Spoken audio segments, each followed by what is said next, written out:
arrangekan session ni. Bagi akak session ni adalah session yang sangat bermanfaat lah untuk kata kepada semua stokis lah. So saya serahkan floor ni kepada Puan Suzana. Silakan Puan Suzana. Okay. Terima kasih Puan Rosita. Bismillahirrahmanirrahim.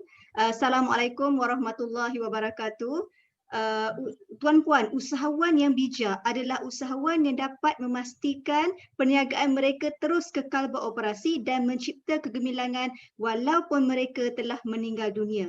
Jadi tuan-puan, alhamdulillah pada malam ini bersyukur kepada Allah Subhanahu Wa Taala kerana dapat kita berkumpul bersama-sama untuk perkongsian ilmu, iaitu tajuk kita pada malam ini, legasikan bisnes dengan hibah.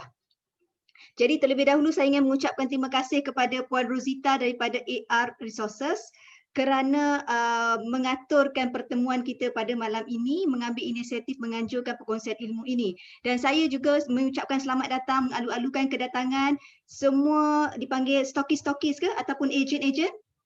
Ejen-ejen teh ais pure dari seluruh Malaysia. Betul dari seluruh Malaysia. Boleh saya tahu tak dari mana tuan-puan mewakili teh ais pure daripada negeri mana? Boleh letakkan dekat chat dari negeri mana tuan-puan? Dari negeri Pahang ke? Asalnya daripada Perak teh ais pure ni? Betul. Dia daripada negeri Perak. Boleh kongsikan di sini? Dari negeri dari mana? Oh, Sarawak pun ada. Okey, ada dari Sabah, Sungai Petani, Sarawak, Kedah, Kelantan. Kelantan pun ada ya. Okey, Pantai Timur. Saya orang Pantai Timur, saya orang Pahang.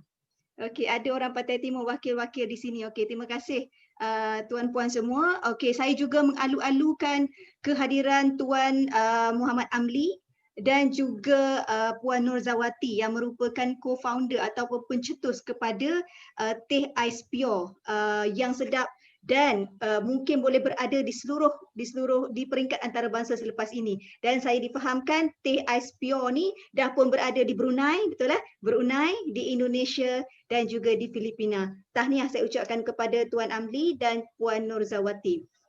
Jadi kita teruskan sesi. Okey, sebelum itu saya ingin kongsikan sedikit berkenaan dengan okey. Jadi kalau tengok teh ais pure tadi dah pergi ke seluruh okey, minta maaf. Saya punya slide ni dah pergi ke seluruh di peringkat hingga ke peringkat antarabangsa, betul ya? Okey, saya nak tanya soalan kepada tuan-puan. Dah berapa lama tuan-puan berada dalam perniagaan teh ais pure ni? Boleh tak saya tengok dia type dekat sana berapa lama dah tuan-puan berada di sini di dalam perniagaan teh ais pure ni? Okey. Kalau saya tengok di sini adalah berapa? 2 tahun, dari tahun 2018, hampir 3 tahun. 3 tahun, bulan 12 ni 3 tahun. Kebanyakan pun dah menjangkau kepada 3 tahun. Maknanya sejak daripada penubuhan ini. Saya nak tanya tuan-puan, mahukah tuan-puan menjadi salah seorang jutawan seperti misi Tuan Amli dan Puan Zawati, iaitu melahirkan 100 jutawan pada tahun 2020? Siapa yang mahu tulis dalam chat tu mahu? Boleh tak tulis mahu untuk menjadi jutawan pada tahun 2025? Betul ya Tuan Amli? Itu adalah misi Tuan Amli dan Puan Zawati, iaitu melahirkan jutawan. InsyaAllah. InsyaAllah ya, insyaAllah. Kita doakan insyaAllah, amin. Okey. Okey, alhamdulillah. Semua mahu untuk menjadi menjadi jutawan seperti mana misi Tuan Amli dan Puan Zawati. Jadi saya nak tanya soalan kepada tuan-puan, satu lagi soalan.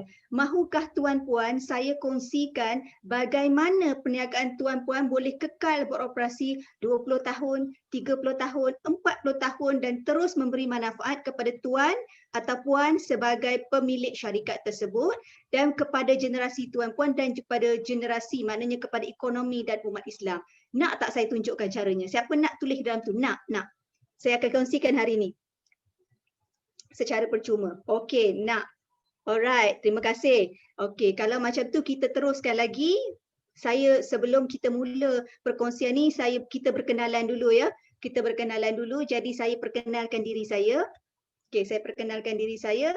Nama saya Suzana binti Abu Bakar. Saya merupakan perancang keuangan Islam bertauliah di bawah Suruhanjaya Security Malaysia. Sebelum ni saya merupakan seorang akaunten bertauliah di bawah MIA dan saya mempunyai 16 tahun pengalaman di dalam industri keuangan. Dan saya juga merupakan pengarah Kausar Wealth Management Sdn Bhd.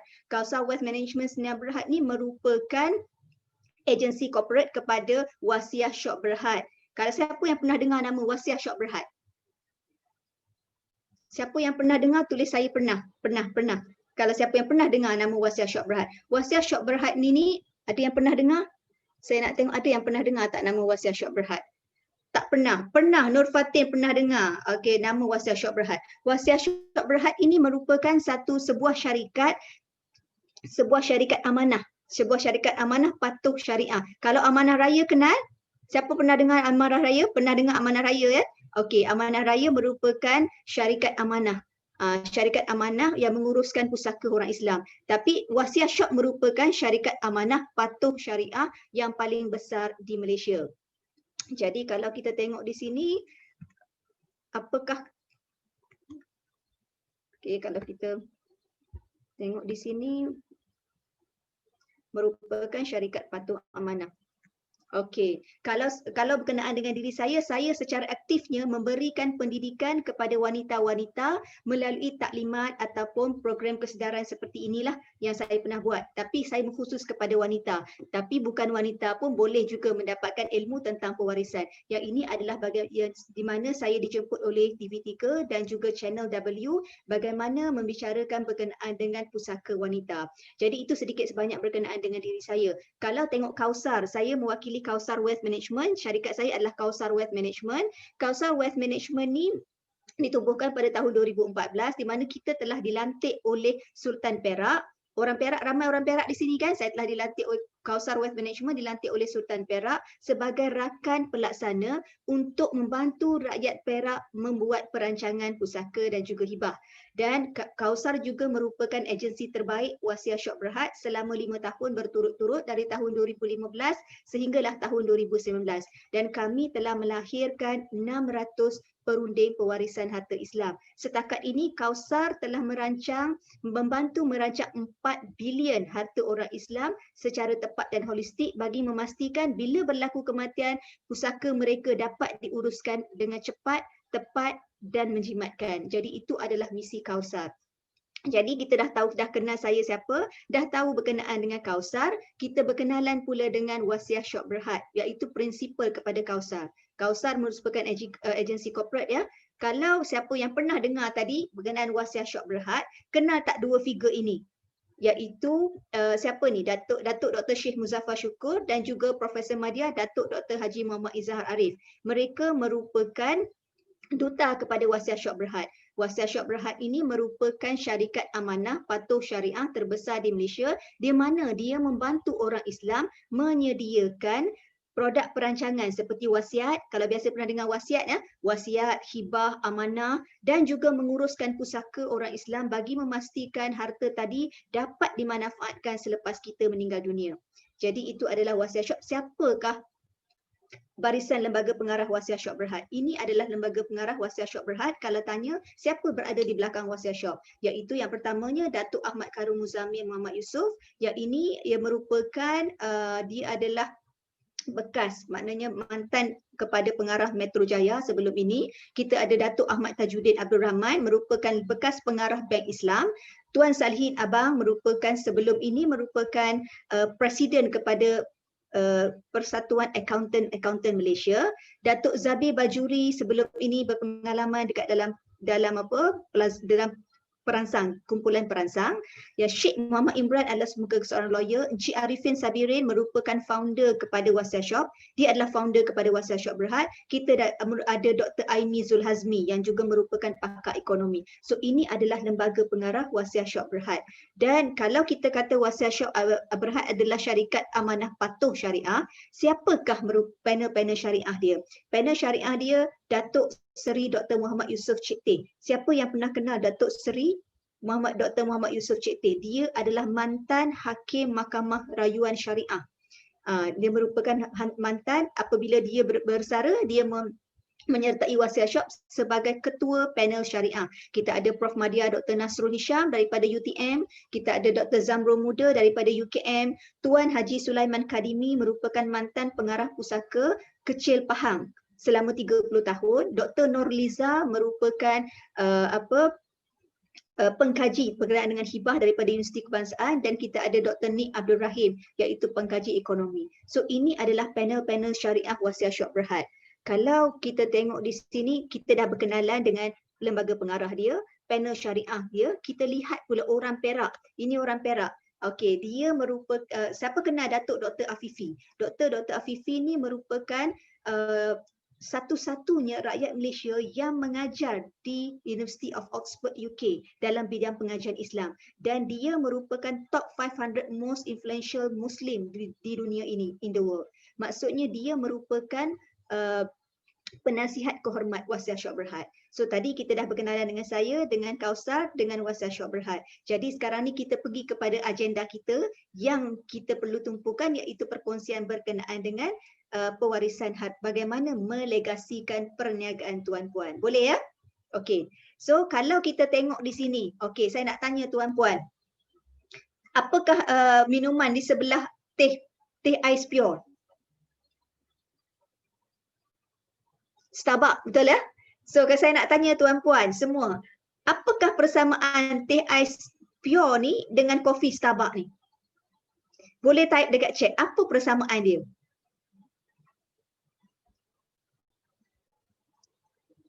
Guna cup. Okey. Lagi apa persamaan teh ais pure dengan kopi Starbucks ni? Ada banyak cawangan, betul. Dia ni sejenis apa? Minuman, betul ya? Betul. Ada produk minuman, lepas tu ada brand, okey, minuman. Okey. Dia ada resepi yang tersendiri, betul? Teh ais pure ada resepi tersendiri, betul? Sama dengan Starbucks, ada resepi tersendiri. Okey, apa lagi persamaannya? Resepi, okey. Betul. Apa lagi persamaan dia? Rasa dia, ya. Rasa yang unik. Starbucks pun ada rasa tersendiri. Teh ais pure pun ada rasa yang tersendiri. Menjadi pujaan ramai, ya. Persamaan antara teh ais pure dengan Starbucks ada menjadi pujaan ramai. Teh ais pure jadi pujaan ramai, Starbucks pun jadi pujaan ramai.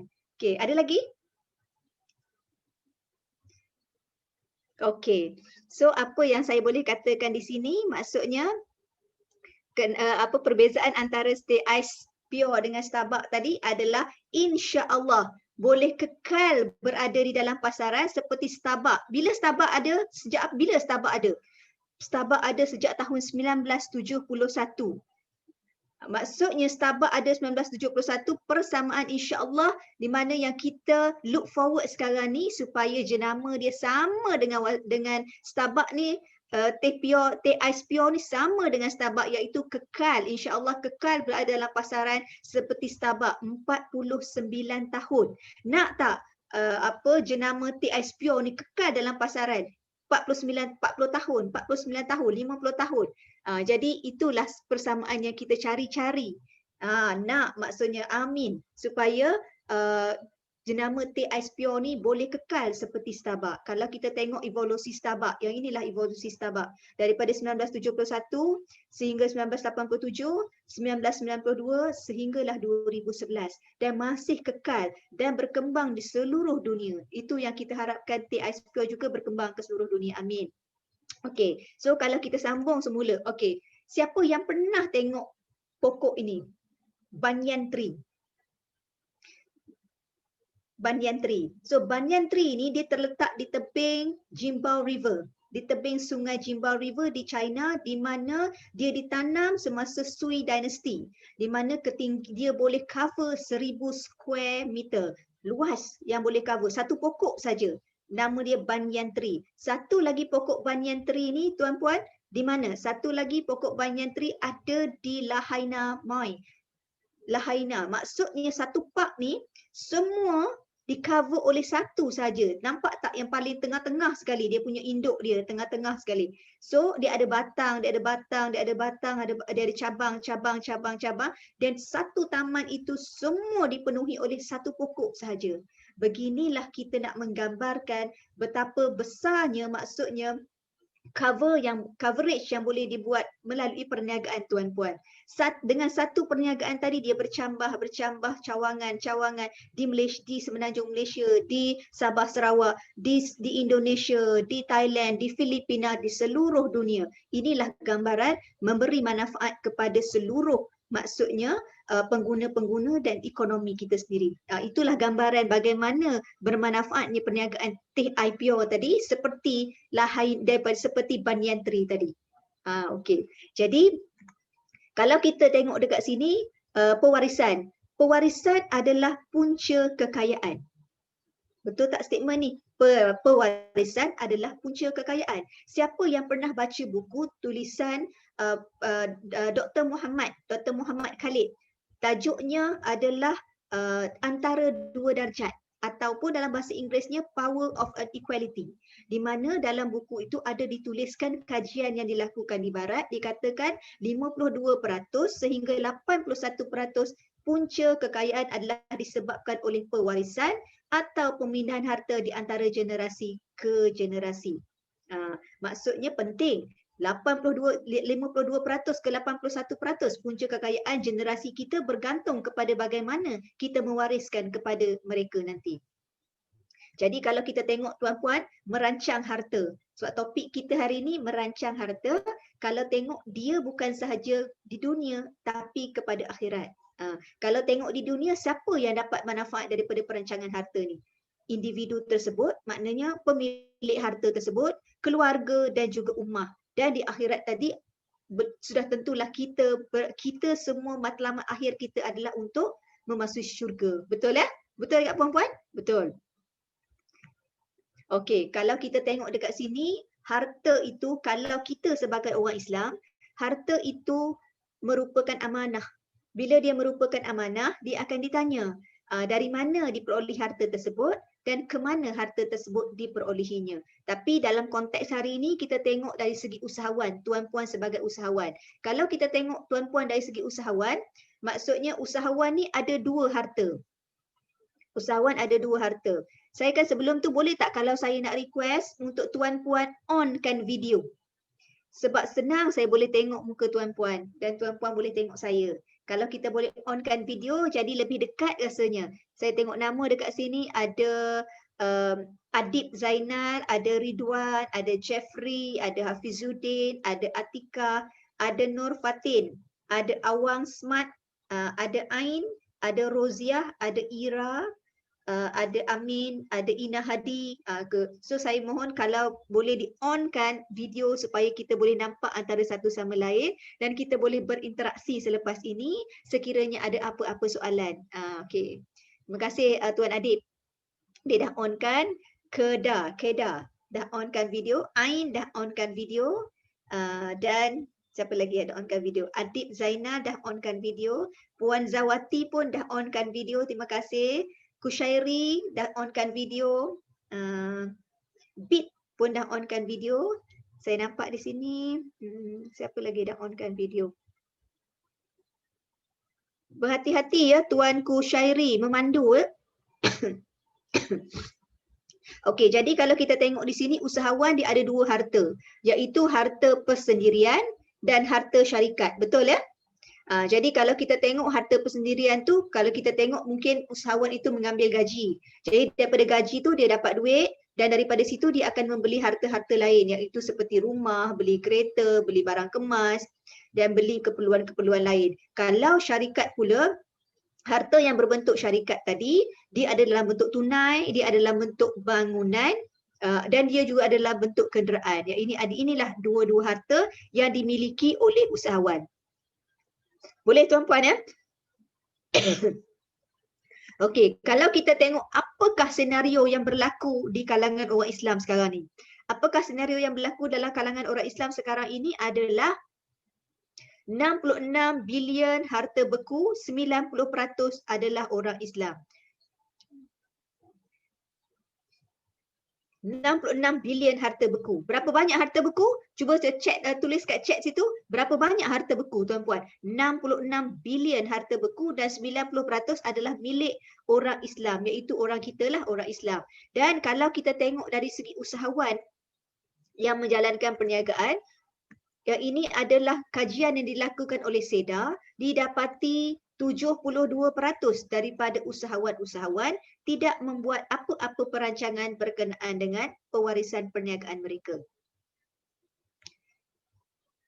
Dan kalau kita tengok golongan ahli perniagaan ni kalau kita tengok siapakah golongan ahli perniagaan. Golongan ahli perniagaan termasuk tuan-puan, termasuk saya, termasuk Puan Rosita, kita merupakan penjana ekonomi orang Islam. Setuju? Kita adalah penjana ekonomi orang Islam dan pergantungan untuk ekonomi keluarga, pekerja dan juga pembekal. Dan kita adalah pembayar zakat. Setuju ya?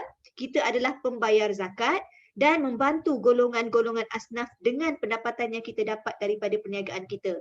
Jadi untuk usahawan seperti kita, seperti tuan-puan mengambil masa untuk membina perniagaan dan melalui pelbagai cabaran. Setuju tak? Mengambil masa untuk membina perniagaan dan melalui pelbagai cabaran. Setuju? Boleh type ke setuju kalau betul puan-puan tuan-puan mengambil masa untuk membina perniagaan dan melalui pelbagai cabaran. Okey. Dan kalau kita tengok di sini, membina perniagaan berdasarkan nilai dan prinsip. Saya yakin Tuan Amli dan juga semua stokis-stokis atau ejen-ejen TIPO membina perniagaan ini berdasarkan nilai dan prinsip yang murni. Oleh kerana sebab itulah dia boleh meluaskan jaringan perniagaan dia dan ingin mewariskan perniagaan mereka untuk manfaat diri dan juga ummah. Dan membina modal insan yang menjadi aset, keperluan perniagaan untuk terus maju dan berada dalam pasaran untuk generasi akan datang. Kalau saya tanya tuan-puan, kalaulah siapa ingat jenama Zaitun? Siapa ingat jenama Zaitun? Boleh type dalam chat, ingat. Nama saya tahu jenama Zaitun. Tahu. Siapa tahu jenama Zaitun? Ingat. Ingat ya jenama Zaitun, ingat, tahu. Bedak sejuk. Ada lagi tak jenama Zaitun sekarang ni?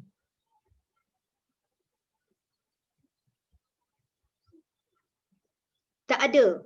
Pernah guna? Tak ada.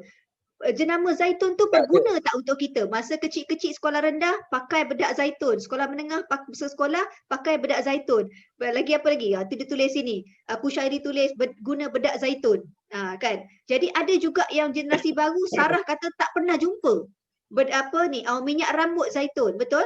So ke mana perginya brand zaitun ini sehingga sekarang pada tahun 2020 ini?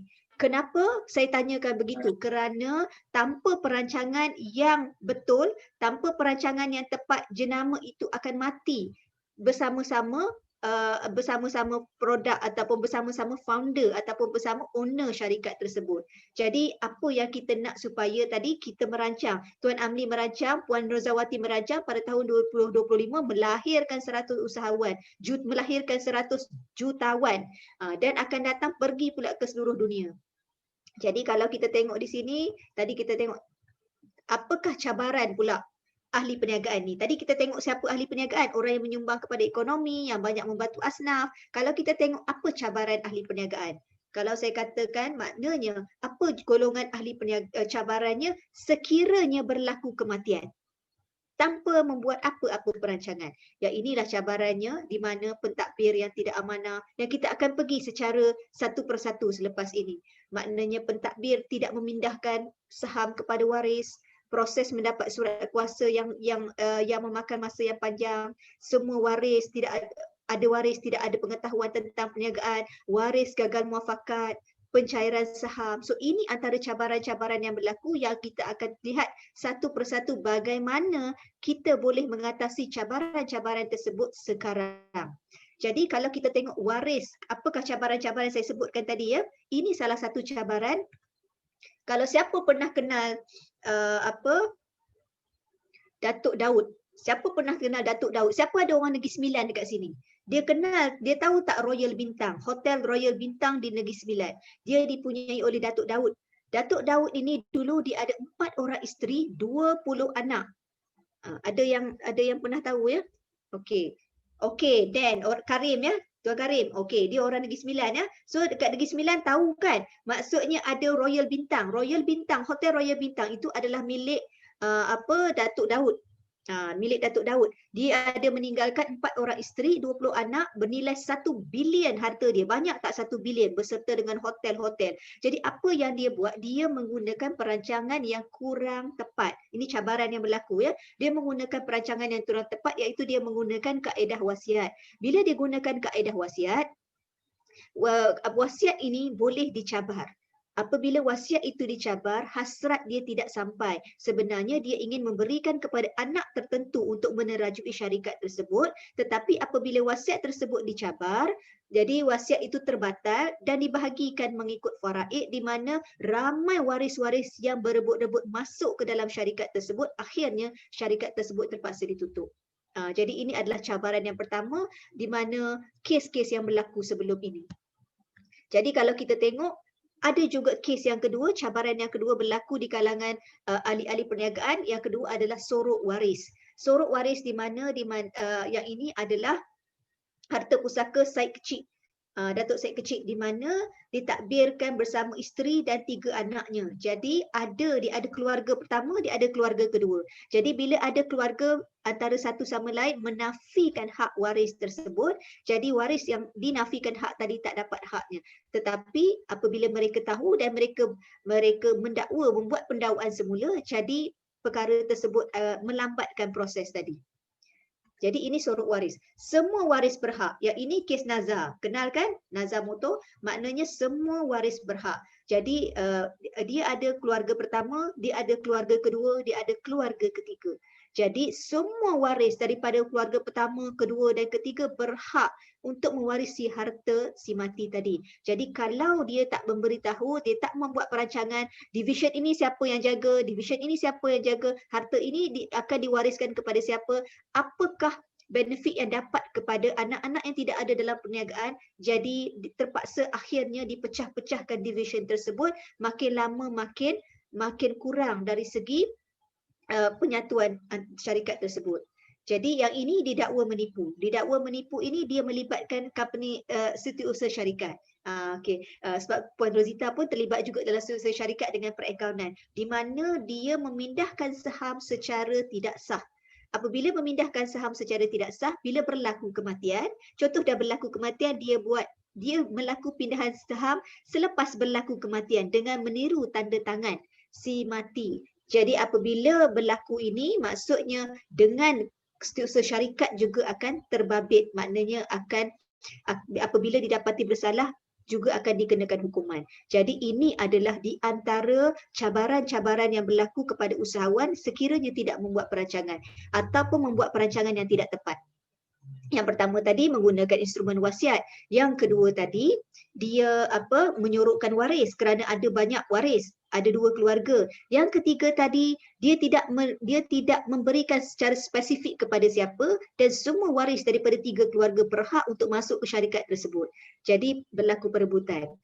Jadi yang keempat tadi adalah didakwa menipu, iaitu memindahkan saham syarikat selepas berlaku kematian pemilik. Ini adalah maksudnya cabaran-cabaran yang berlaku apabila tidak membuat perancangan pewarisan perniagaan. Jadi kalau kita tengok di sini, ekonomi usahawan ni membawa kepada ekonomi orang Islam dan membawa juga kepada ekonomi ummah. Ya, jadi kalau kita tengok dari segi aspek pewarisan perniagaan, saya yakin tuan-puan familiar dengan jenis-jenis perniagaan. Kita ada tunggal ataupun perkongsian, betul ya? Ada perniagaan tunggal, ada perniagaan perkongsian, ada PLT iaitu perkongsian liability terhad, dan ada juga sendian berhad. Ini adalah jenis-jenis perniagaan. So saya difahamkan, boleh tak type dekat sana siapa yang tunggal, siapa yang perkongsian, siapa yang PLT dan siapa yang sendian berhad. Boleh tak type di chat untuk saya tengok berapa ramai yang ada perniagaan tunggal, menjalankan perniagaan perkongsian, PLT ataupun sendian berhad.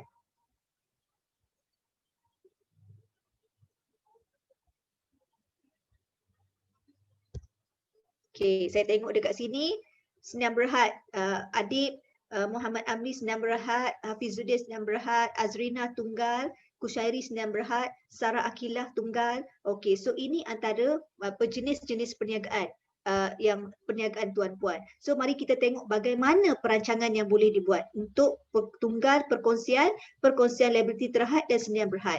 Kalaulah tunggal dan perkongsian, dia perniagaannya tidak boleh dihibahkan setakat ini, dan kita cuma boleh buat dengan kaedah muafakat, klausa pembahagian, kita buat harta sepencarian ataupun menggunakan kaedah faraid. Jadi kalau per PLT juga tidak boleh dihibahkan pemilikan syarikat, juga menggunakan kaedah tadi, sama ada selepas berlaku kematian, waris-waris muafakat, ataupun menggunakan klausa pembahagian tertentu, ataupun menuntut harta sepencarian yang saya akan terangkan selepas ini, ataupun menggunakan faraid bagi kita orang Islam.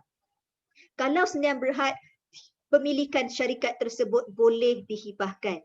Pemilikan syarikat tersebut boleh dihibahkan dan boleh juga dibuat melalui tuntutan harta sepencarian, muafakat, pembahagian ataupun faraid. Maksudnya untuk menghibahkan syarikat ataupun perniagaan tuan-puan, dia memerlukan perniagaan tersebut berbentuk Sdn Bhd. Dan juga kita ada perjanjian pemegang saham bagaimana tuan-puan nak supaya syarikat tuan-puan tersebut boleh diuruskan. Jelas ya setakat ni? Okey. Jadi kalau kita tengok maknanya kalau perniagaan tunggal dan perkongsian, kaedah dia boleh melalui perjanjian perkongsian dan melalui PLT, dan untuk pemilikan boleh dihibahkan hanya untuk syarikat Sdn Bhd sahaja setakat ini. Tapi lepas ni kita akan pergi go through satu persatu dekat Q&A ya. Okey. Jadi kalau kita tengok, kalau kita gagal membuat perancangan, maksudnya kita merancang untuk gagal. Setuju ya dengan saya? Jadi kenapa? Sebab sekiranya kita tidak membuat apa-apa perancangan kepada perniagaan kita, syarikat akan terjejas di mana dia melibatkan akaun-akaun klien. Saya yakin tuan-puan mempunyai ramai klien-klien di mana klien-klien ni adalah regular klien yang dia akan repeat business dengan tuan-puan. Dan akaun supplier juga terjejas di mana supplier-supplier ataupun vendor-vendor, employment contract pun terjejas, lesen perniagaan juga terjejas, lesen operasi juga terjejas, kontrak, segala kontrak yang berlaku juga terjejas disebabkan oleh perniagaan tersebut mati bersama-sama pemiliknya, brand syarikat juga terjejas, senarai-senarai pelanggan yang kita ada juga terjejas, dan IP syarikat di mana sebuah syarikat mempunyai IP ya, intellectual property dia, hak milik intelektual dia, branding dia, semua akan terjejas sekiranya kita tidak membuat perancangan semasa hidup ini. Jadi pekerja pun boleh larilah sebab tidak ada continuity kepada perniagaan tersebut. Jadi kalau kita tengok cabaran tadi, apa cabaran yang berlaku tadi? Cabaran tadi yang berlaku makna kes-kes tadi. Dia ada sebenarnya 3 cabaran yang besar di dalam bisnes ini. 3 cabaran yang besar tuan-puan. Berapa cabaran tuan-puan? Boleh tak tuan-puan typekan dekat sini? 3 cabaran. 3 cabaran di dalam pewarisan perniagaan ini. Okey, cabaran pertamanya adalah isu hak. Isu hak syarikat tersebut. Maksudnya selepas berlaku kematian pemilik syarikat tersebut, siapakah yang berhak ke atas syarikat tersebut? Pemilikan tersebut. Pemilikan itu maksudnya saham syarikat tersebut. Siapa yang akan mewarisinya? Yang kedua, isu pengurusan. Siapa yang nak menjalankan operasi? Siapa yang akan jadi director? Siapa yang akan jadi manager? Siapa yang akan run operation? Siapa yang akan run account? Siapa yang akan run marketing? Jadi itu adalah isu pengurusan. Bagaimana tuan-puan boleh merancang daripada sekarang siapa yang akan menjalankan perniagaan, meneruskan perniagaan tersebut. Siapa jadi GM, siapa jaga bahagian franchise, siapa jaga bahagian dalam negara, dalam luar negara maksudnya kan. Jadi yang ketiga adalah isu cek. Siapakah, makna ada prosedur ataupun tidak untuk tanda tangan cek. Ataupun kalau sekarang ni banyak buat online transfer, siapakah checker maker? Betul ya? Siapa yang buat checker maker? Siapa yang meluluskan maksudnya transfer duit tersebut. Jadi inilah merupakan 3 isu yang berlaku, maknanya sekiranya berlaku kematian. Isu hak, siapa yang akan menerajui syarikat sebagai pemilik, isu pengurusan siapa yang akan run the business, isu ketiga isu cek tadi, maksudnya pembayaran ataupun penerimaan duit tersebut. Isu hak tadi sama ada kita nak buat mengikut faraid ataupun kita nak merancang. Kalau ikut faraid maknanya kalau seseorang itu meninggal, kita akan pergi nanti siapa waris faraid. Katakan saya mempunyai 4 orang anak, saya ada ibu dan saya ada suami. Sekiranya berlaku kematian, itulah waris faraid saya, iaitu 4 orang anak, suami dan ibu. Keenam-enam orang ini masuk ke dalam syarikat saya. Begitu ke yang saya nak? Kalau tuan-puan ada waris faraid, ada anak, 2 orang, ada isteri, ada ibu dan ada ayah, ada 5 orang. Kelima-lima orang ini berhak mengikut hukum faraid masuk ke dalam perniagaan tuan-puan. Tuan-puan nak supaya 5 orang berada dalam perniagaan atau tuan-puan nak seorang sahaja orang yang layak masuk dalam perniagaan tersebut. Jadi itu isu yang pertama. Isu kedua tadi, siapakah yang nak menguruskan syarikat tersebut. Jadi ini adalah 3 cabaran pewarisan perniagaan yang kita akan pergi satu persatu lepas ni. Jadi apakah 5 langkah mudah yang kita boleh bantu tuan-puan? Adalah yang pertamanya adalah kita merancang pentadbir. Kita 5P. Ingat dah 5P. Berapa P tuan-puan? Puan-puan boleh type 5P dekat dalam chat. 5P. 5P langkah mudahnya, 5P yang pertama kita lantik pentadbir. Pentadbir ni adalah merupakan orang yang akan mewakili kita untuk menguruskan pusaka kita selepas kematian. P, pentadbir. P pertama, pentadbir. P kedua, peruntukan dana. Kalau kita meninggal, sebenarnya kita tidak diberitahu oleh keluarga kita ataupun orang di sekeliling kita wujudnya kos dalam kita menguruskan pusaka. Jadi kita perlu membuat P yang kedua, peruntukan dana untuk menguruskan pusaka tersebut. Jadi P yang ketiga adalah rancang pemilikan saham. Siapa yang nak memiliki saham syarikat kita dan legasi syarikat kita selepas berlaku kematian. P yang keempat adalah rancang pengurusan. Saya kata tadi isu cabaran tadi siapa yang nak jadi director appointed by shareholder tadi, siapa yang nak menerajui syarikat, siapakah yang akan menjadi manager, siapakah yang nak jadi accountant, siapakah yang nak menguruskan operasi, siapa yang nak jaga marketing, boleh dirancang pengurusan syarikat. Dan rancang P yang ke akhir sekali, penandatangan cek tadi. Maknanya signatories dekat bank. Signatories di bank tadi. So ini adalah 5 perkara yang saya akan pergi detail bagaimana langkah mudah untuk kita menyelesaikan cabaran, maknanya pewarisan perniagaan. Okey, kalau kita pergi kepada yang pertama tadi, rancang pentadbiran harta. Okey. Untuk kita rancang siapa yang nak mentadbirkan harta kita selepas kematian, kita perlu kenal siapa waris faraid kita. Tuan-puan kenal tak siapa waris faraid tuan-puan? Siapa yang kenal waris faraid dia, tolong tulis dekat chat kenal. Siapa yang tahu semua waris faraid dia, sebut tahu. Tahu semua waris faraid dia. Siapakah waris faraid dia? Okey. Kenal. Cik Sarah kata kenal, tahu waris faraid dia. Okey. Tahu dan kenal.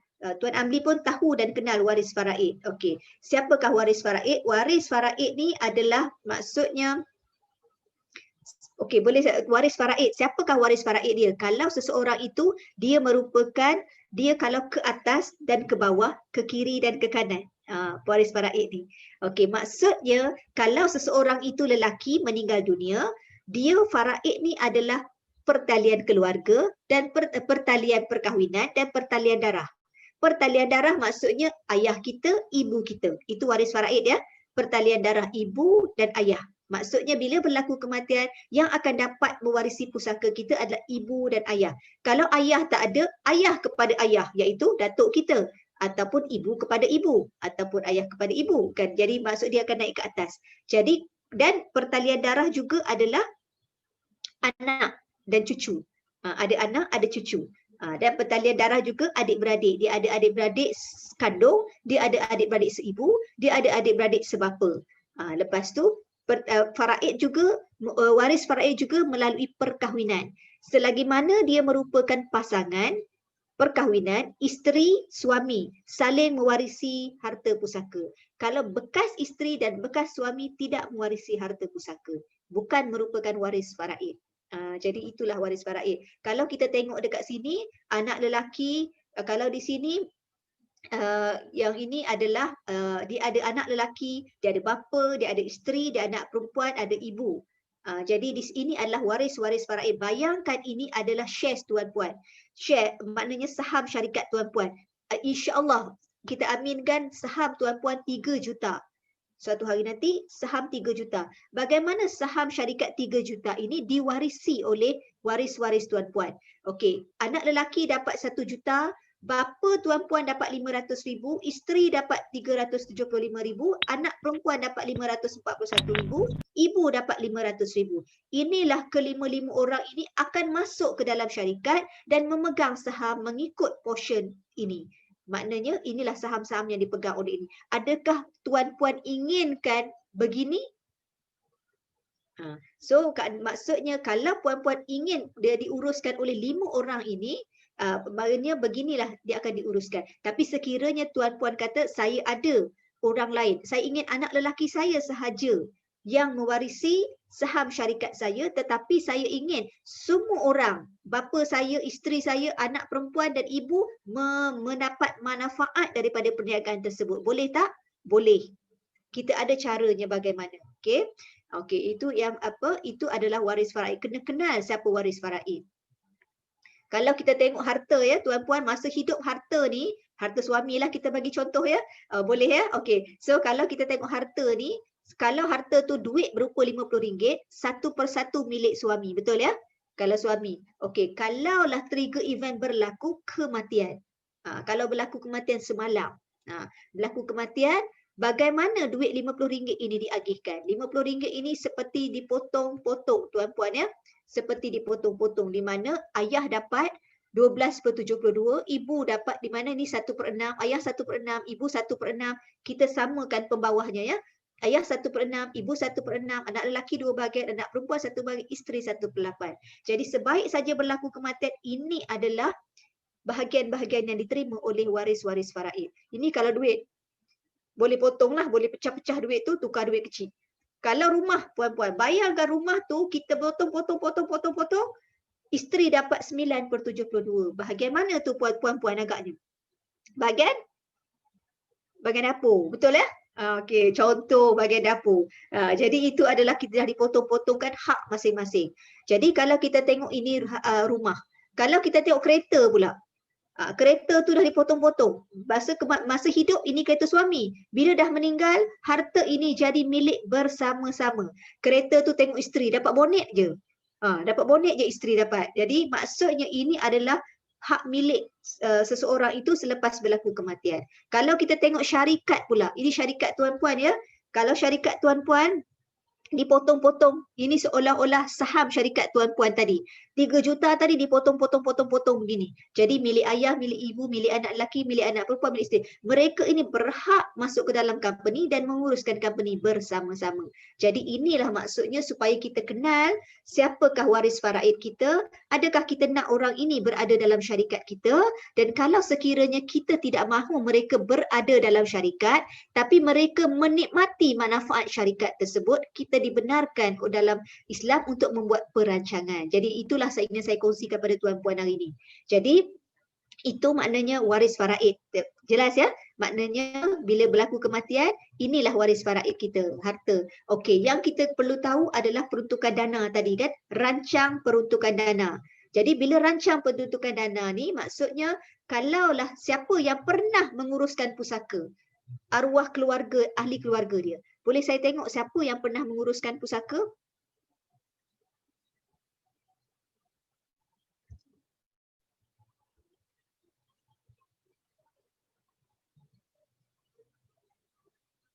Siapa yang pernah? Tak pernah. Okey. Tak pernah. Tuan Hafizuddin pernah menguruskan pusaka. Kebanyakannya tak pernah. Belum pernah. Tuan Amli pun belum pernah. Tuan Adi Izwan pun tak pernah. Raja Hanim pun tak pernah menguruskan pusaka. Tuan-puan, untuk menguruskan pusaka, ramai orang Islam berkata bahawa kita kan ada faraid. Kenapa kita nak membuat perancangan? Betul tak? Kita pernah biasa dengar perkataan tersebut, betul ya? Kita ada faraid. Kenapa kita kena merancang? Sebenarnya di manakah letaknya faraid tersebut? Faraid tersebut diletaknya di bahagian pembahagian.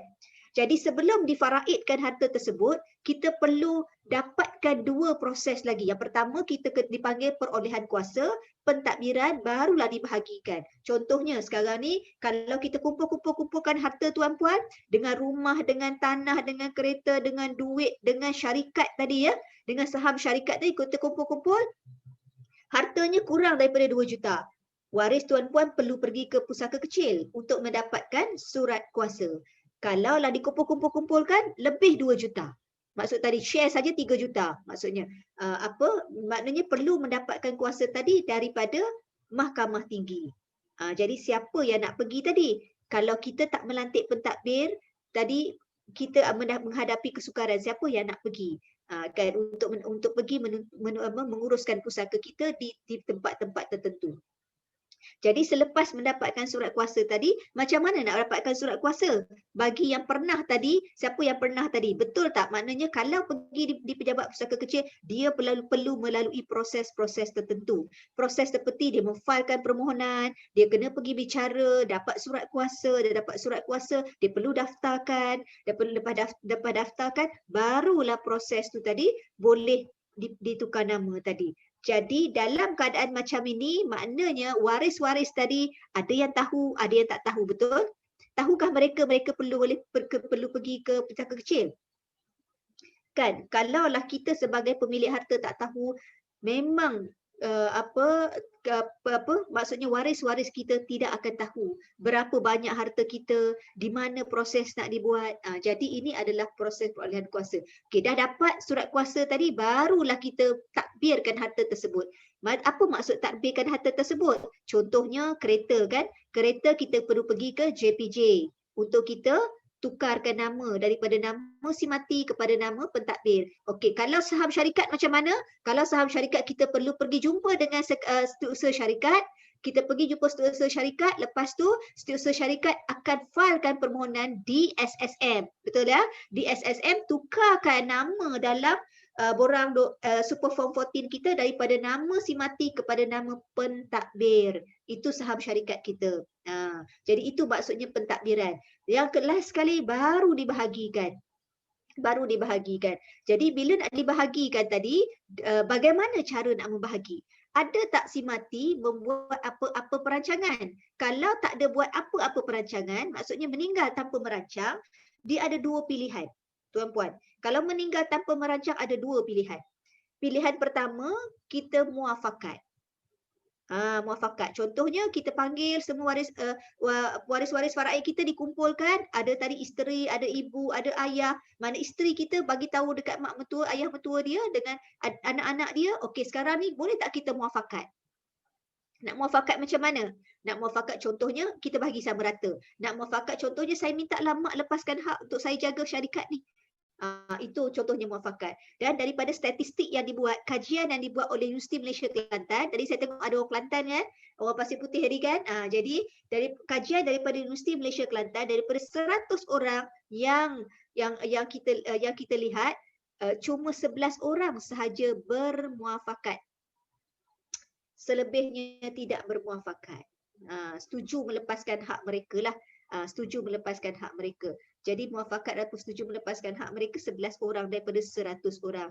Possibility untuk kita bermuafakat sangat tipis. Jadi kerana itulah maksudnya itu adalah pilihan pertama. Pilihan kedua, kita mengikut faraid. Kalau dia kata saya tak nak muafakat, saya nak hak saya, yang ni nak hak dia, yang ni nak hak dia. So bila tak semua tidak dapat jalan penyelesaian, sebagai orang Islam kita wajib, kalau tak muafakat kita wajib untuk mengikut hukum faraid. Kalau ikut hukum faraid, ikut tadilah. Maknanya ayah dapat 1/6, ibu dapat 1/6, anak lelaki dapat 2 bahagian, anak perempuan dapat 1 bahagian, isteri dapat 1/8. Ataupun kalau suami dapat 1/4. Jadi itu adalah pembahagian harta tersebut. Ya. Jadi kalau kita tengok di sini, ini adalah sebab itulah kita perlu merancang bagaimana operasi tadi, bagaimana nak diuruskan pengurusan dana tadi. Jadi kalau kita tengok rancang peruntukan dana tadi, di sini kalau kita tengok semakin panjang masa kita nak menguruskan pusaka, semakin tinggi kos yang terlibat. Okey, ini kalaulah saya bagi tahu tuan-puan hari ini, mungkin ada tuan-puan di sini dah pernah yang ada menguruskan pusaka bahawa kita tertakluk kepada undang-undang negara kita. Di mana orang yang harta dia lebih daripada 2 juta, 2 juta ni campur ya, tanah, rumah, kereta, duit tunai, semua sekali lebih daripada 2 juta, dia akan terjatuh di bawah Akta Probate dan Pentadbiran 1959 di mana dia mengatakan bahawa orang yang menguruskan pusaka tuan-puan boleh charge sebanyak 5%. Boleh charge sebanyak 5%. Maknanya boleh charge sebanyak 5%. Katakanlah tuan merupakan usahawan berjaya 20 tahun lagi harta dah jadi 5 juta. Contohnya 5 juta. Kalau 5 juta harta, kalaulah 5% kena bayar. Okey, mari kita sama-sama kira. Kalau 5 juta harta tadi, 5% nak bayar, berapakah jumlah nak kena bayar? Berapa jumlah nak kena bayar? Kalau kita 250,000 tepat. Tuan Hafizuddin, 250,000 kita kena bayar. Untuk kita dapatkan tadi, untuk kita uruskan pusaka kita, waris kena keluar duit 250,000 untuk uruskan pusaka tersebut. Mengikut Akta Probate dan Pentadbiran. Okey, kalau harta itu lebih daripada 2 juta. Kalau kita kumpul harta-harta kita, kurang daripada 2 juta. Cuma sekarang ni usahawan-usahawan nak jadi jutawan ni lebih 2 juta lah kita anggarkan. Okey, so kalau katakan kita kumpul-kumpul kurang daripada 2 juta. Kalau kurang 2 juta kita filekan di pusaka kecil di mana Akta Pusaka Kecil 1955 dia kata 0.2%. So maknanya kalau 2 juta, maksimum 2 juta lah di pusaka kecil. Kalau di pusaka kecil maksimum 2 juta, kalau 2 juta kali dengan 0.2% maknanya 4,000. Yang itu perlu dibayar oleh waris-waris. Betul. Baguslah Tuan Hafizuddin ni tepat dia mengira. Okey. Jadi lepas tu kalaulah dan kita juga boleh membuat melalui lawyer, kita minta peguam-peguam menguruskan pusaka kita ataupun syarikat amanah seperti syarikat amanah yang ada di Malaysia ni, syarikat Amanah Raya, syarikat Asalin Trustee, syarikat Wasiat Shop, syarikat-syarikat ni untuk menguruskan pusaka kita. Jadi kalau ikut statistik dan semakin lama waris kita bertangguh menguruskan pusaka kita, semakin mahal. Kenapa saya kata begitu? Kalau katakan kita beli satu rumah ni kita dah beli 10 tahun lepas ataupun 5 tahun lepas, atau kita baru beli rumah sekarang. Rumah yang kita beli 500,000. Biasa kan rumah 500,000, kita beli satu rumah 500,000. Jadi bila kita beli rumah 500,000, kita meninggal, kata 30 tahun akan datang. 40 tahun akan datang. Rumah yang 500,000 tu dah jadi 2 juta contohnya. Dan bila berlaku kematian kita, waris-waris tidak menguruskan pusaka. Dia tunggu lagi 10 tahun. Dia tunggu lagi 10 tahun sebab tak tahu macam mana cara, ataupun dia tunggu lagi 5 tahun. Daripada 2 juta naik 3 juta. 3 juta itu tertakluk kepada 5% tersebut. Maksudnya sebab itulah kita kata semakin lama biarkan pusaka beku, semakin tinggi kos yang perlu ditanggung oleh waris-waris tadi. Kalau mengikut statistik daripada pejabat tanah tu, tuan-puan tengok kan graf pejabat tanah tadi, dia tunjukkan kalau ikut statistik pejabat tanah, selepas 2 tahun secara umumnya, secara puratanya, baru waris-waris faraid tadi memfailkan permohonan. Dan dalam masa 2 tahun tu pula, ada pula meninggal. Contohnya, isteri meninggal dulu. Ataupun suami meninggal dulu, tak difailkan permohonan pusaka dia, meninggal lagi isteri dalam tempoh setahun itu, dan meninggal lagi anak dia. Perkara ini boleh berlaku kalau kita tengok kes Kampung Baru, daripada 7 orang kepada 141 orang waris-waris faraid. Bayangkan bagaimana kita nak menguruskan harta-harta tadi dengan 141 orang. Saya pernah pergi menguruskan pusaka di mana daripada waris faraid 9 orang, oleh kerana ada berlaku kematian, dia menjadi berlapis, 3 lapis kepada 34 orang. Bayangkan begitulah maksudnya. Kenapa itulah kita perlu merancang kos tadi, merancang peruntukan dana tersebut semasa kita hidup. Kenapa? Kerana jauh lebih jimat. Kalau saya katakan kepada tuan-puan, kalau kita merancang masa hidup berbanding dengan waris-waris kita membayar selepas kematian, penjimatannya sehingga 90%. penjimatan. Kalau merancang semasa hidup dan berbanding kita membiarkan waris-waris kita membayar, tadi 250,000 kan kena bayar kan? Daripada 250,000 tu 90% boleh dijimatkan kalau kita merancang semasa hidup mengikut hukum syarak dan mengikut undang-undang. Jadi itu adalah yang ingin saya kongsikan dengan tuan-puan hari ini. Jadi seterusnya kalau kita tengok okey, perolehan kuasa tadi. Okey, perolehan kuasa tadi di mana kita yang ini di mana kita boleh mewujudkan satu instrumen bagaimana kalau tuan-puan biasa dengan khairat kematian. Biasa kan dengan khairat kematian, siapa ada khairat kematian? Kebanyakan orang Islam ada khairat kematian melalui masjid-masjid surau-surau dia. Tapi di dalam pusaka ni, bagaimana kita merancang dana adalah dengan menggunakan khairat pusaka. Khairat pusaka khairat pusaka ni di mana kita membayar. Kalau khairat kematian kita bayar RM50 biasanya, betul kan? Kita bayar RM50 setahun, RM50 setahun, RM50 setahun, di mana bila berlaku kematian ahli keluarga kita, jenazah ahli keluarga kita diuruskan secara percuma. Betul ya?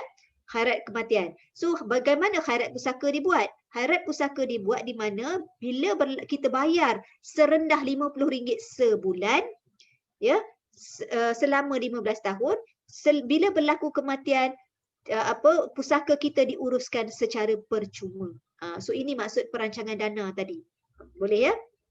Jadi itu adalah di mana waris-waris mendapat khidmat nasihat.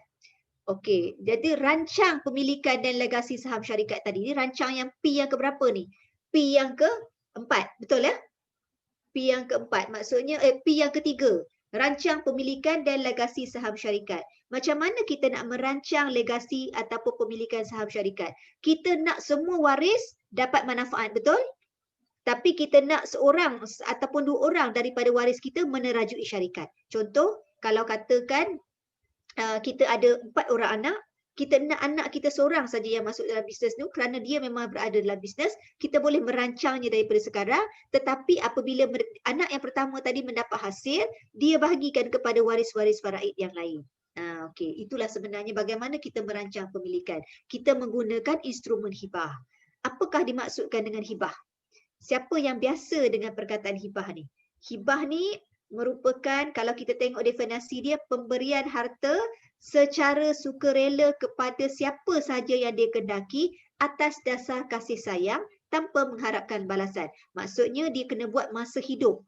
Memberi semasa hidup atas dasar kasih sayang tanpa mengharapkan sebarang balasan. Tetapi hibah ni adalah instrumen patuh syarak. Sebab wasiat syok adalah syarikat amanah patuh syarak. Jadi bila dia adalah syarikat amanah, dia adalah instrumen patuh syarak, dia kena ada mengikut rukun dan syarat dia. So macam kita solat kan ada rukun kan? So dia ada rukun dia dan syarat dia. Rukun dia ada 4. Rukun dia ada pemberi hibah. Orang yang nak menghibahkan, tuan-puan adalah pemberilah, makna pemilik syarikat nak menghibahkan saham syarikat tersebut. Ada pemberi hibah, ada penerima hibah. Siapa yang nak menerima hibah tersebut? Okey, katakan nak menghibah kepada anak. Dia nak menghibahkan terus kepada dia ataupun nak menghibah sebagai pemegang amanah. Salah satulah. Kalau nak menghibah terus kepada dia, suami nak hibah kepada isteri. Okey, hibah terus. Kerana isteri berada dalam perniagaan. Isteri nak hibah kepada suami kerana suami berada dalam perniagaan.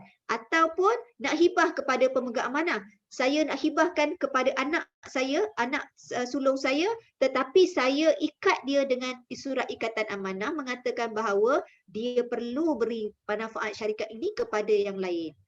Maknanya ada 2 cara penerima hibah tadi. Yang ketiga, ada harta tu, harta milik sempurna kita. Tuan-puan, kita tak boleh hibahkan harta orang ya. Kita hibahkan harta kita. Harta milik kita, memang nama kita. Saham syarikat tu memang saham syarikat kita, harta kita baru kita boleh hibahkan dan milik sempurna kita. Dan dia ada sirah. Sirah ni adalah ijab dan kabul. Ijab antara pemberi, kabul daripada penerima hibah. Ijab dan kabul. Maksudnya ijab dan kabul maksudnya contohnya saya Suzana Abu Bakar, nombor kad pengenalan, seorang yang sihat tubuh badan, waras fikiran dengan ini menghibahkan saham syarikat saya kepada anak saya bernama Alia. Okey, anak saya Alia sambut akad saya iaitu kabul. Maknanya dia kata saya Alia binti Zulkifli, nombor kad pengenalan dengan seorang Islam yang sihat tubuh badan, waras fikiran dengan ini menerima hibah yang diberikan kepada saya. Maksudnya dia ada sirah ijab kabul antara pemberi dan penerima hibah. Dan dia ada juga qabat. Qabat ni maknanya bukti penyerahan tadilah. Jadinya bukti penyerahan saham syarikat, bukti penyerahan kunci kereta, kunci rumah, iaitu qabat. Lepas tu syarat dia adalah dia mesti sihat tubuh badan, waras fikiran dan tidak berada dalam maradul maut. Maknanya kalau tuan-puan ni alhamdulillah tidak berada dalam maradul maut. Apa maksud maradul maut? Maradul maut adalah orang yang terlantar sakit yang membawa kematian. Dalam istilah moden ni tuan-puan, maradul maut kalau kanser stage 4 dikira maradul maut. Kanser stage 4 dikira maradul maut sekiranya dia meninggal dalam tempoh setahun daripada dia membuat hibah tersebut, maka kalau dia meninggal dalam tempoh setahun dia akan jatuh wasiat sahaja, terlaksana 1/3. Jadi kalau nak berhibah, berhibahlah dalam keadaan semasa sihat tubuh badan dan waras fikiran. Okey. So setakat ni boleh ya tuan-puan? Boleh? Boleh saya teruskan? Boleh. Okey, so ini adalah maksudnya penarikan balik hibah. Okey. Hibah ni boleh tak ditarik balik? Hibah ni dia tak boleh tarik balik kecuali dari ibu bapa kepada anak dan dari datuk dan nenek kepada cucu. Dia boleh ditarik balik kalaulah daripada ibu kepada anak. Saya ibu, saya hibah kepada anak saya, bila-bila masa saya boleh tarik. Tapi kalau saya hibah kepada suami saya, kalau saya nak tarik balik boleh dengan syarat dia bersetuju hibah itu ditarik balik. Jadi itu adalah maksudnya bagaimana kedudukan hibah. Jadi tadi kita dah rancang kan, maknanya peruntukan dana kita dan kita rancang dari segi siapa yang memiliki melalui instrumen hibah. Jadi kita nak rancang pula pengurusan syarikat. Kalau kita nak rancang pengurusan syarikat ni, kalau kita tengok pengurusan syarikat ni, dia pengurusan bukan hak kelahiran. Maksudnya dalam family bukan anak sulung. Dia perlukan, maknanya dia anak sulung, dia yang berhak atas syarikat, tidak. Pengurusan bukan hak kelahiran. Maknanya dia perlu ada orang yang nak mewarisi pengurusan syarikat tersebut, mestilah persediaan mental ada, persediaan kelayakan ada, dia berkelayakan untuk menguruskan. Contoh dia nak jaga akaun, group of accounts, dia kenalah ada kelayakan dalam bidang perakaunan, persediaan pengalaman. Kalau dia baru grad dengan dia ada pengalaman 10 tahun, tentulah lebih layak orang yang ada pengalaman. Kalaulah dia tidak ada pengalaman, dia kurang layak persediaan pengalaman. Persediaan ilmu, dia ada ilmu untuk menguruskan syarikat tersebut. Persediaan hubungan, persediakan hubungan antara orang yang nak mewarisi syarikat tersebut dengan staf-staf syarikat tersebut ataupun klien-klien syarikat tersebut ataupun vendor-vendor syarikat tersebut kan. Persediaan kepercayaan kepada orang yang nak mewarisi perniagaan tersebut. Jadi maksudnya siapa yang nak mewarisi? Okey, contohnya kalau katakan kita ada accountant sekarang, kita ada CFO sekarang. CFO ini CFO yang kita percayai dan kita nak supaya dia berada bersama-sama syarikat sekiranya kita tak ada dan kita tahu dia layak untuk menerajui bersama-sama dalam pengurusan syarikat. Kita boleh letak dalam perjanjian pemegang saham bahawa dia adalah orang yang akan menerajui syarikat sebagai CFO selepas ketiadaan kita. Kita boleh gariskan siapa jadi CFO kita, siapa jadi marketing group kita, siapa yang jadi director kita, siapa yang jadi, kita boleh gariskan semasa hidup sekarang dan kita boleh review dari masa ke semasa. Jadi yang terakhir sekali adalah rancang penandatangan. Pastikan kenapa? Sebab kalau berlaku kematian, maksudnya syarikat tadi tidak boleh membayar duit dan tidak boleh menerima duit kerana signatories tadi di bank kan. Jadi kita boleh rancang penandatangan seorang atau dua orang. Yang ini kita boleh bincang bersama-sama setiausaha syarikat. Termasuklah Puan Rosita. Puan Rosita setiausaha syarikat juga kan? Betul kan? Okey, boleh bincang, dapatkan maklumat bagaimana dapatkan nasihat daripada setiausaha syarikat, bagaimana kita nak merancang option penandatangan untuk memastikan syarikat kita boleh beroperasi. Orang nak bayar duit, kita nak bayar gaji pekerja, tapi disebabkan oleh berlaku kematian, tersekat. Gaji tak boleh bayar. Kalau tak boleh bayar gaji sebulan, 2 bulan, 3 bulan, 4 bulan, pekerja pun akan ada pilihan lain. Kalau kita nak menerima kontrak-kontrak kita, tidak boleh dimasukkan duit tersebut, tersekat kerana adanya kekangan-kekangan tadi. Jadi itulah yang kita perlu rancangkan, boleh dapatkan maklumat daripada setiausaha syarikat. Jadi dokumen-dokumen syarikat. Apa dokumen-dokumen syarikat yang diperlukan kalau kita nak merancang? Kalau syarikat adalah dokumen borang 9, Borang 9. Untuk orang yang ada syarikat, dia faham, biasa tengok ya, borang 9. Kalau dulu-dulu kita guna borang 24 untuk tengok berapa jumlah shares kita. Di sini dah ditulis borang 24 ni, dan kita borang 32A kalau kita ada pindahan saham sebelum ini, dan borang 24 ini detail saham-saham kita. Borang 49 siapa pengarah-pengarah syarikat, dan M&A. Tapi kalau sekarang ni kita guna satu form saja, betul ya Puan Rosita? Kita guna form Super Form 14. Dalam Ya, Super betul. Form 14 ni ada dituliskan siapakah pemilik, jadi apakah berapa banyak shares dia. So ini adalah dokumen-dokumen yang diperlukan. Jadi kalau saya boleh rumuskan dekat sini, maknanya cabaran tadi, kita ada cabaran-cabaran di mana berlakunya penyelewengan kalau kita tak membuat perancangan. Dan kita tengok case study yang berlaku di Malaysia. Saya sharekan case study tadi kenapa? Kerana dia telah pun di-sharekan di newspaper. Jadi saya sharekan bersama tuan-puan. Klien-klien kita tak sharekan case study ini. Jadi untuk menjadi iktibar kepada kita, maksudnya membuat perancangan. Dan macam mana nak buat perancangan tadi? Kita ada berapa P? Boleh tak type 5P tadi dekat dalam chat room? 5P tadi. Apakah P? Bagaimana kita boleh membuat perancangan tadi? P yang pertama, P apa ya?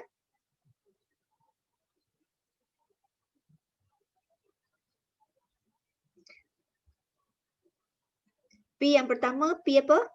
Ada siapa tak yang? Okey. Pentadbir. Okey, melantik, rancang dari segi pentadbir. Betul. Tuan Izzuan ada, Puan Cik Azrina ada, Tuan Amin ada, Kedah ada. Maksudnya rancang pentadbir yang pertama. Yang kedua adalah peruntukan dana. Kita rancang macam mana nak memperuntukkan dana. Yang ketiga, kita rancang apa?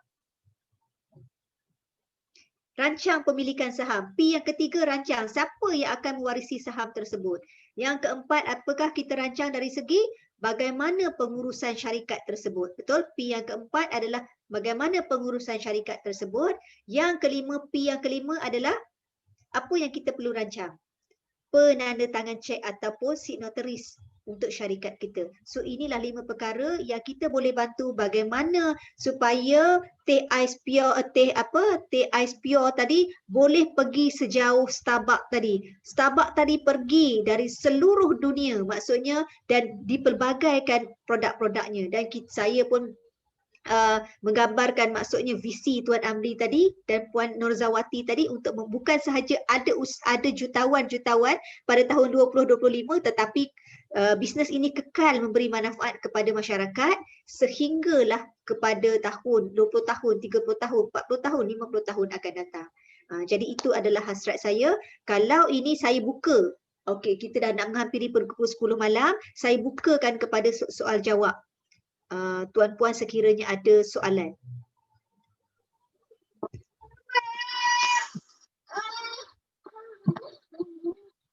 Boleh tuan-puan, boleh unmute kan kalau nak tanya soalan, ataupun boleh letak di chat nak tanya soalan.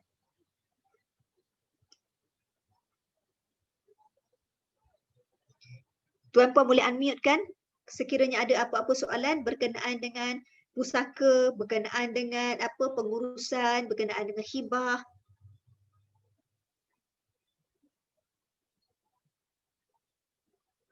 Ada soalan setakat ni?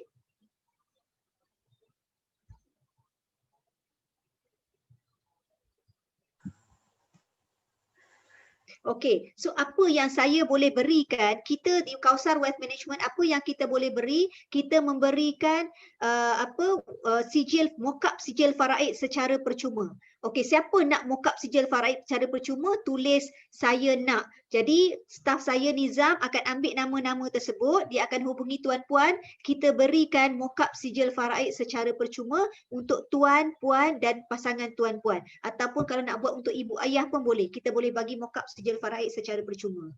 Sebab sijil faraid ni kita cuma dapat selepas kematian, tetapi kita boleh generatekan untuk tujuan pembelajaran di mana tuan-puan dah tahu siapa waris faraid tuan-puan dan bagaimana nak merancang dari segi pewarisan harta, terutamanya pewarisan perniagaan.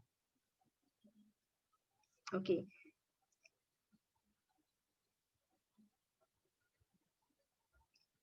Jadi saya nak sharekan juga pengalaman sementara nak tanya soalan ya. Okey, ada soalan ke tadi? Center saya terlepas?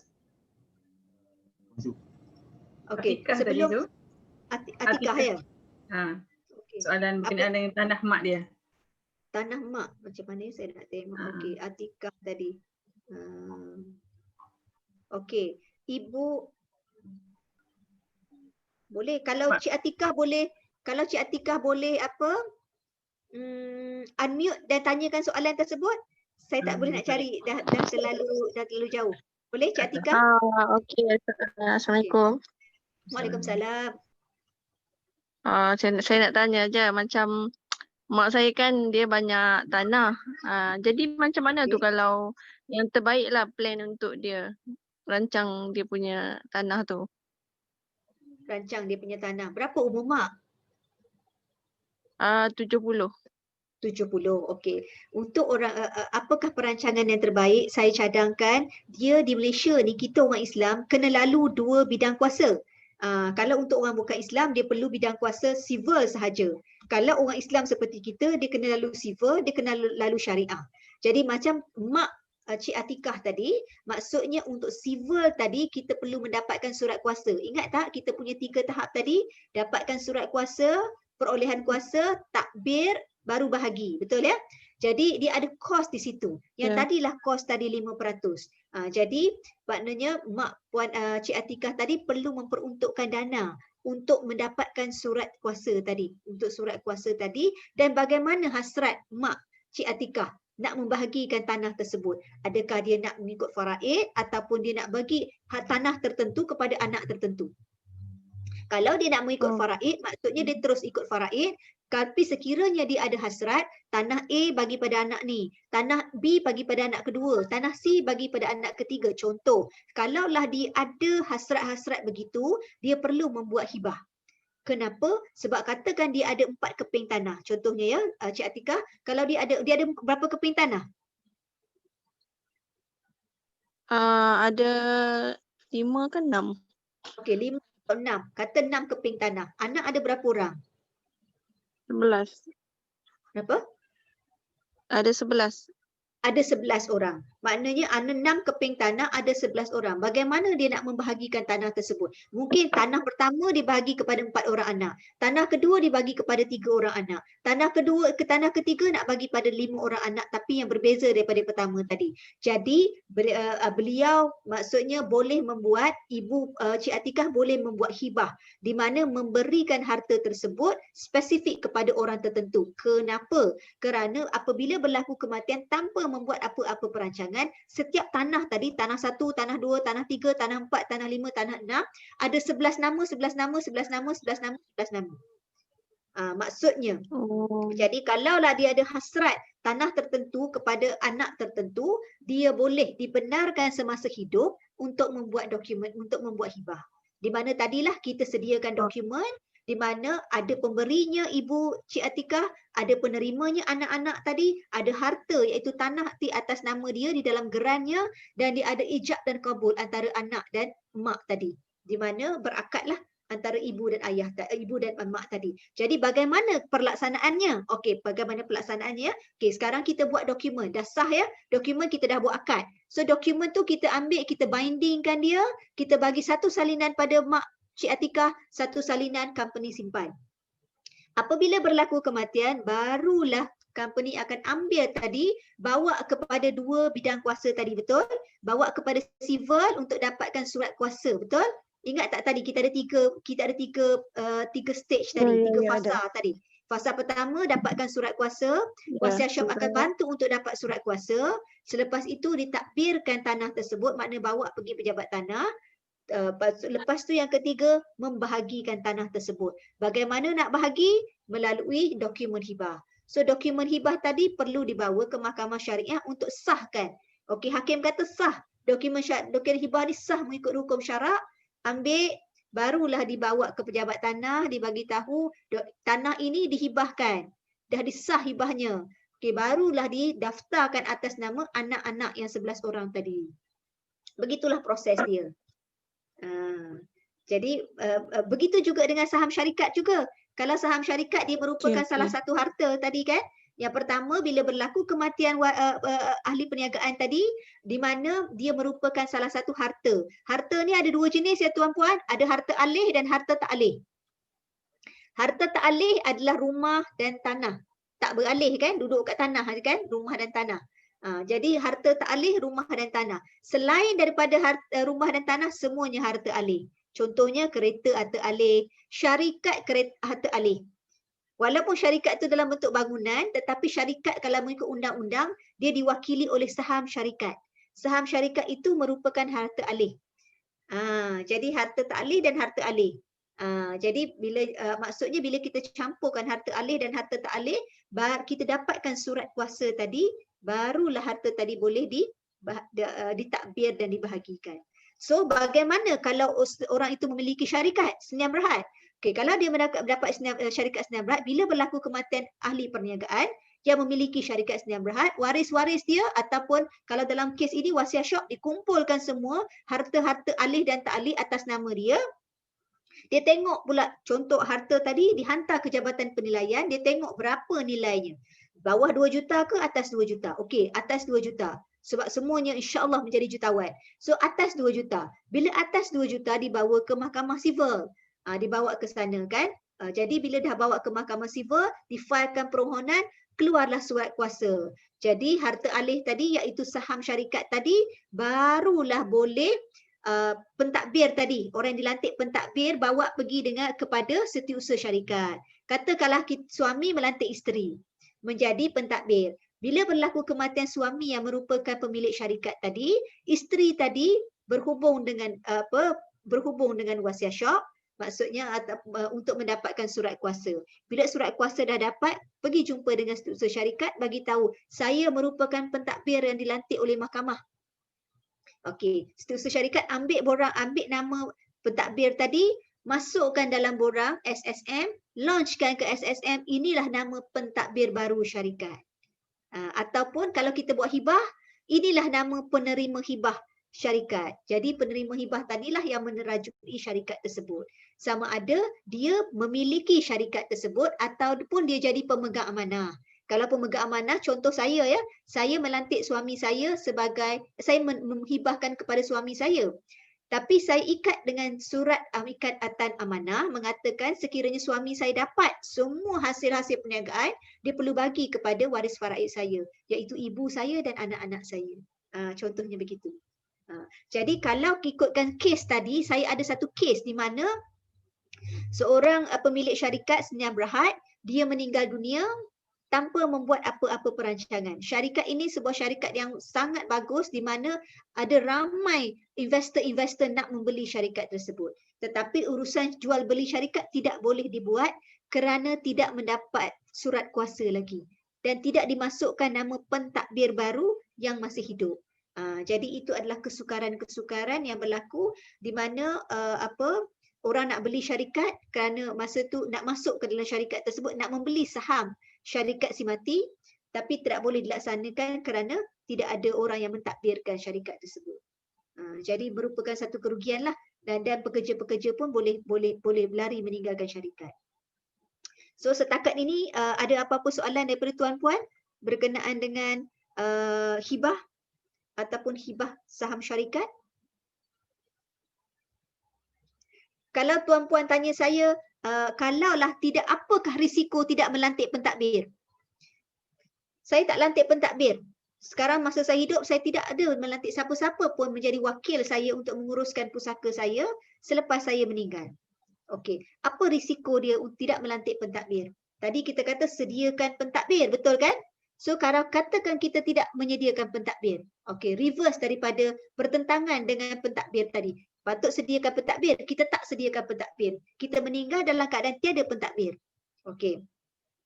Risiko tidak melantik pentadbir bila berlaku kematian apabila dikumpulkan, okey, bila tak melantik pentadbir dikumpulkan semua waris-waris faraid. Okey, waris-waris faraid pun kata Okey, siapa yang nak jadi pentadbir? Siapa yang nak jadi pentadbir mestilah dipersetujui oleh semua waris faraid. Contoh, suami yang meninggal ya.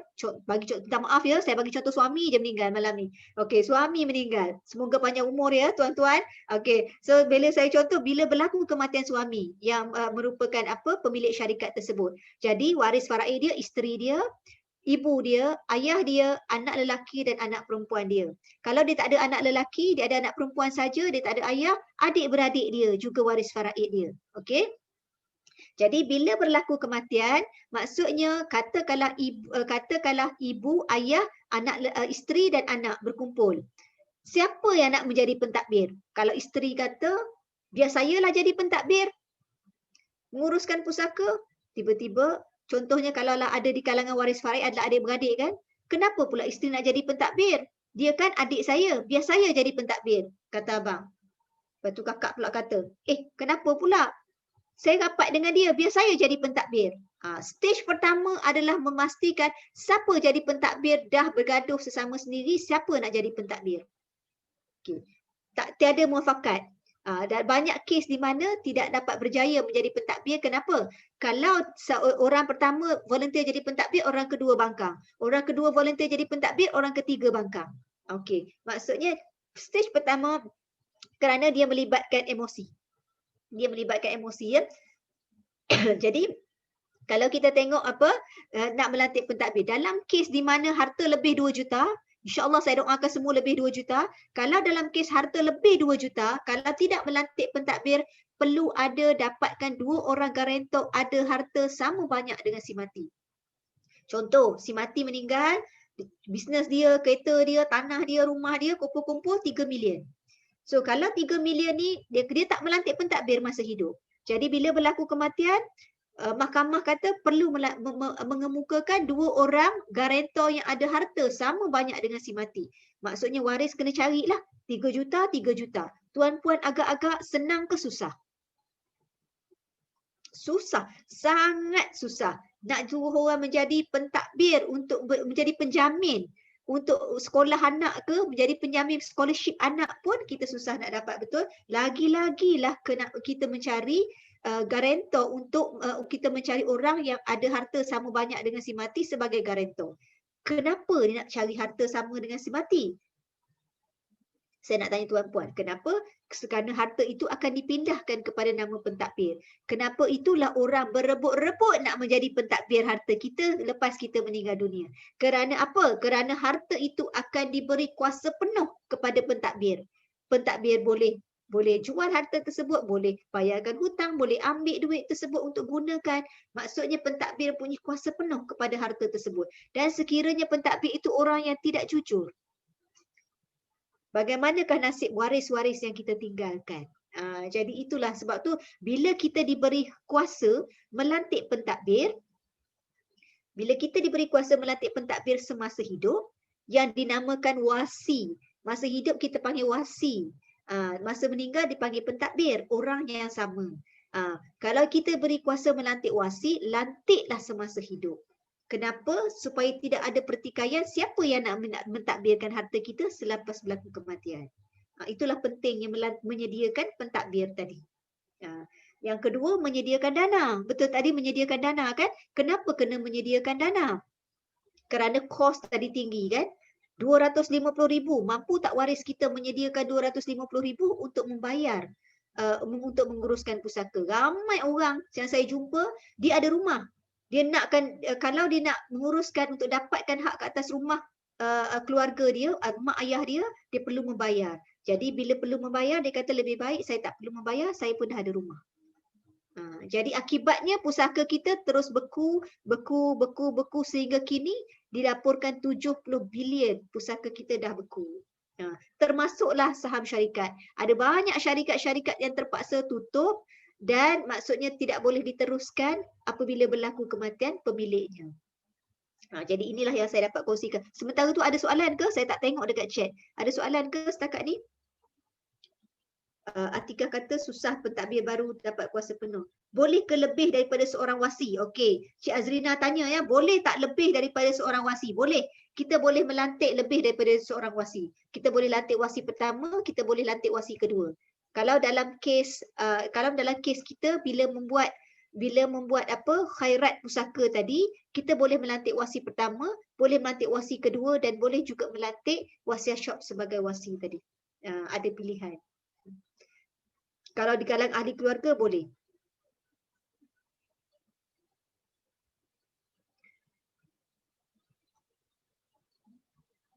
So setakat ini ada soalan lagi daripada pihak tuan-puan? Dah malam, dah pukul 10 lebih. Kalau sekiranya tidak ada apa-apa soalan lagi, ada soalan lagi? Tak ada ya? Kalau tak ada apa-apa soalan lagi, maksudnya selepas ini staf saya Nizam, tak ada soalan ni. Okey, staf saya Nizam akan kontak tuan-puan untuk berikan mock-up sijil faraid secara percuma dan kita boleh bantu tuan-puan bagaimana untuk membaca faraid tersebut. Contohnya bagi golongan-golongan yang kita panggil golongan kritikal. Siapa golongan kritikal ni? Golongan kritikal ni maknanya bukan keluarga dia, maknanya bukan keluarga immediate family dia yang menjadi, tetapi dia pergi kepada adik-beradik dia mungkin pergi kepada cousin dia, dan dia mungkin juga pergi kepada Baitul Mal. Ini adalah golongan-golongan kritikal. Bagaimana kita lihat daripada mock-up sijil faraid tadi, bagaimana kita boleh bantu untuk tuan-puan membuat perancangan. Boleh ya setakat ni? Jadi kalau tak ada apa-apa soalan lagi, maksudnya okey, sebelum tu saya nak tanya, adakah sesi ini memberi manfaat, menambahkan ilmu tuan-puan malam ni? Adakah sesi ini memberi manfaat? Boleh saya tahu? Alhamdulillah, sesi ini sangat bermanfaat. Jadi kalaulah sesi ini merupakan sesi yang bermanfaat, apa yang saya harapkan tuan-puan tolong sampaikan kepada orang-orang yang tidak ada ilmu berkenaan dengan pewarisan ini, terutamanya ahli-ahli perniagaan. Kan, kalau sesi ini bermanfaat, sampaikan ilmu ini, semoga ia menjadi ilmu yang bermanfaat kepada saya, ilmu yang bermanfaat kepada tuan-puan, ya. Jadi kalau tak ada, saya serahkan semula kepada Puan Rosita tadi. Terima kasih. Assalamualaikum warahmatullahi wabarakatuh. Waalaikumsalam warahmatullahi wabarakatuh. Terima kasih Puan Suzana. So terima kasih semua, sama-sama kita cedok ilmu hari ini. So kembali pada Tuan Amli, kalau ada sepatah dua kata.